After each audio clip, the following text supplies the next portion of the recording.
Hey everyone, it's your boy Kun here with a very special and the very first guest of the channel, and on top of that, a very good friend of mine, Soijims. Soy, would you like to introduce yourself? Hi, everyone. First off, I want to give a special thanks to Kudkud for allowing me to be the first guest for his interview series. My name is Soijims. Kudkud said we go way back, all the way to the Bleach Instagram days. Besides streaming and stuff, I am a college student and I work an actual job. But yes, hopefully I can pursue this streaming thing and I could be maybe a full-time streamer. So Soy and I met through the Instagram Bleach community, but we are not that active anymore. We were in a group chat with other fan pages, and I think you guys talk quite a bit on voice as well, but I wasn't really comfortable with my accent and my English, so I didn't meddle too much. But here we are talking one-on-one as independent content creators after 4 years of knowing each other, which is insane if you think about it. You know, you're very right about that. And you are right about us VCing a lot in the group chat, because that's really what we did. I remember you were in the group chat, but I didn't see you actually joining. I guess I was just the shy guy of the group. But enough of that, let's get on to the question. What made you start streaming? So, as you know, a friend of mine, well, our friend in the group chat, he goes by the name of Nova.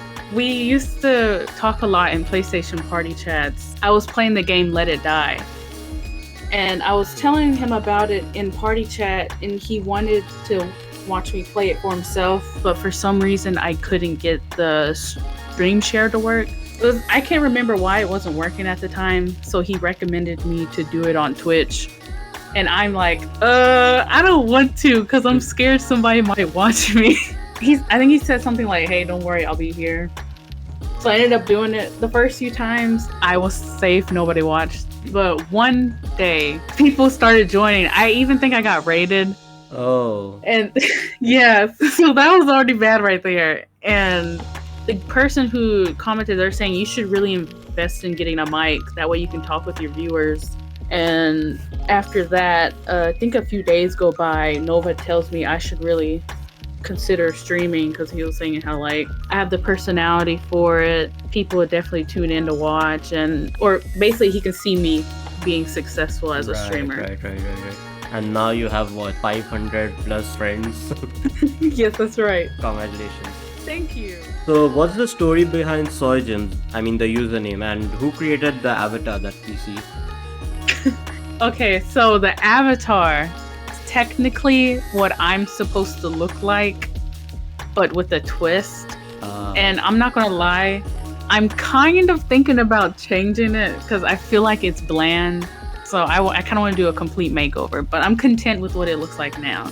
You know, my opinion, I like it. Yeah. I like the avatar. I should say, I like the art style of the avatar. I feel like the outfit style, I feel like it's kind of bland. Because I was trying to go for something tech wear or streetwear.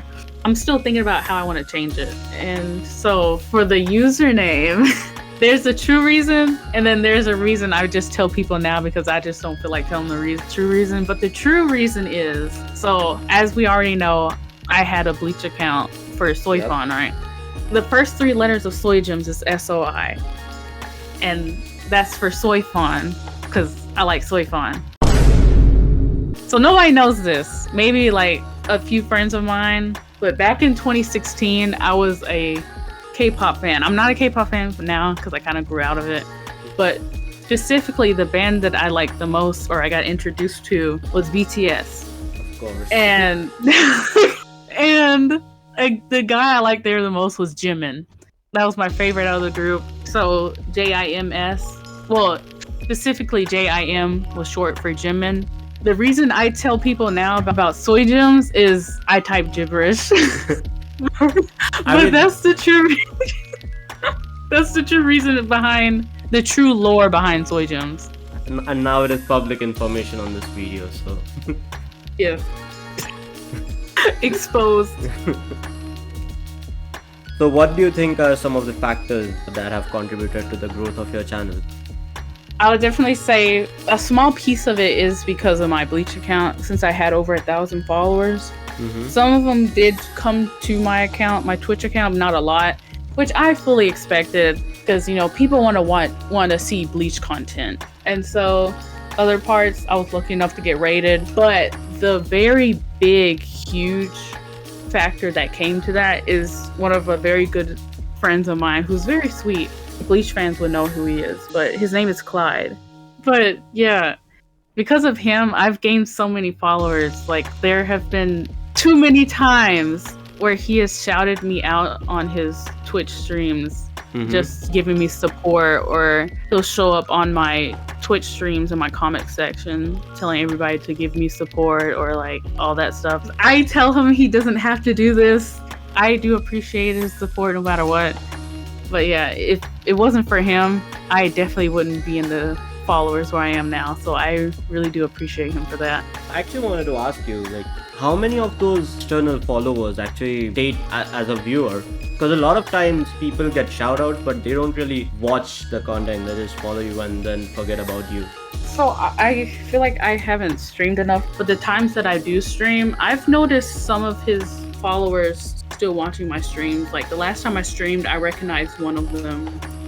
Sometimes I will have to ask because I may forget their usernames. In total, I think I've recognized 3 or 4. I also stream at really weird times, so that doesn't help me out. But if I streamed earlier, like in the afternoon or daytime, I would probably see more. But yeah, there have been some people that came back. That's a good point, because on YouTube you can like post a video anytime you want, but streaming you have to be aware of timings and things like that. What has been your experience with sponsored streams and dealing with those companies? So far, I've had nothing but good experiences, and the people who I've contacted, like, let's say if something goes on in my personal life that I can't complete it, I'll contact them, explain my situation, and if they're kind enough, could they extend it? A lot of times they have been willing to extend that sponsorship, so I am grateful for that. So I've never had a bad experience. So if a person was to start their Twitch journey now, what would you advise them for reaching affiliate? Personally, so I kind of regret this myself. I would say don't go for Twitch affiliate right away because it's really not worth it. And the 3 requirements for affiliate is you have to reach a following of 50 followers. You have to stream for, I think, 7 days straight, or a total of 7 days. And then you have to maintain an average of 3 views. And 3 views right there, that's hard enough to get because you're not guaranteed to get the same viewership every day. It's going to take a while because I remember my friend L, he struggled with that final goal. So it's honestly, I would say just pretend it doesn't quote unquote exist. It may be tempting, but it's not going to be worth it. And then let's say you reach affiliate, you're not going to get paid as fast as you think you will because there may be people who don't want to watch your ads or they can't afford to subscribe, or like there are some people who get impatient and they're going to click away from your stream when they see an ad. And I'm not going to lie, I have done it myself. But yeah, it's not worth it just yet. Wait for that down the lane. I kind of wish I did that too. I think that's great advice, not going for the affiliate, because day by day everyone's attention span is decreasing and ads don't really help. Yeah. What's the future for Soijims? I made this on New Year's. You know how people have New Year's resolution too? Yep. One of my New Year's resolution was I wanted to stream more. I wanted to take it more seriously, probably do more collabs, stream to the point I can like make clips, drop them to YouTube, and maybe get a following there. I don't know. I want to hopefully do good in Twitch. Having ambitions is the first step of reaching a goal, I would say. That's right. Because like even I had a bunch of resolutions relating to the channel, but somehow, Really? yeah, but somehow in these past 7 months, I wouldn't say I have contributed a lot to them, and I want to turn that around. What were your resolutions, if you don't mind me asking? So I'll send you a photo. There was a bunch of them. Oh. Yeah. I think I'll put it in the editing, like on the screen, and I'll also send it to you. All right, sounds good. Yeah. And is there anything else you want to add regarding your Twitch journey? Yeah, I've definitely made a lot of good friends on my quote-unquote streamer journey, and I hope to make more. I hope to I want to take it more seriously, complete my sponsorships faster. Because I'm not gonna lie, I haven't been. There are some sponsorships I haven't finished too, so I want to do that. Okay, so I have to ask this final questions to know, or my audience will hate me. What's your favorite game and what's your favorite anime? First off, we need Good. Don't hate on him. He's too precious for this world. But my favorite game, drum roll, it is Dark Souls 3. I love that game. Like, I can't put the game down. I bought it on computer. There's a streamer I watched. His character was modded, and the reason that made me want it the most was because I saw him doing the Fortnite default dance.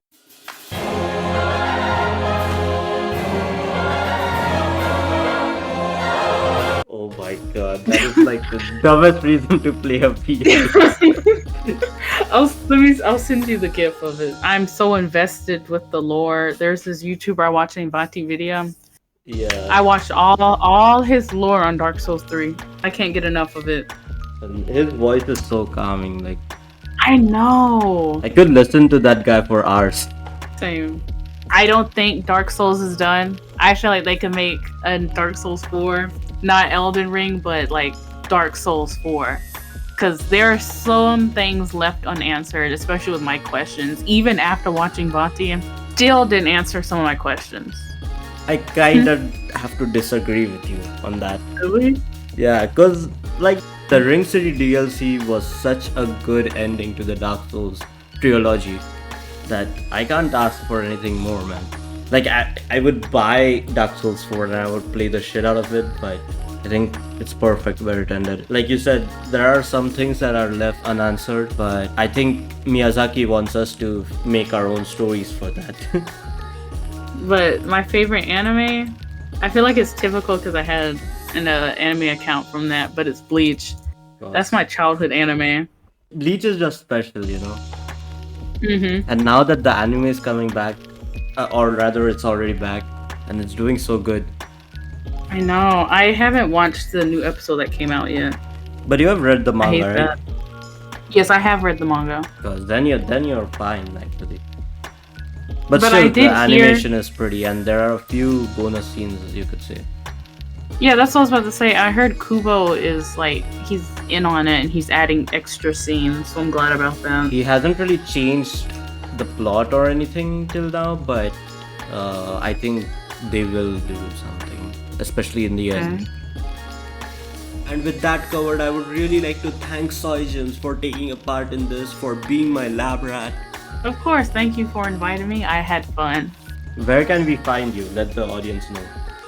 Put on the shameless plug. Well, since you gave me the honors to, why not? So you can find me on Twitch, literally Soijims. I have a Twitter, it's Soijims as well. I promise I'll be more active on Twitter. I have to. And YouTube is Soijims as well. And then there's my Discord server. You'll find all of her links in the bio, and if you're from Soy's side, just go down in the bio. You'll find my things also. Subscribe and like. Thanks again, Soy, and say bye. It's been a pleasure. Bye. Bye.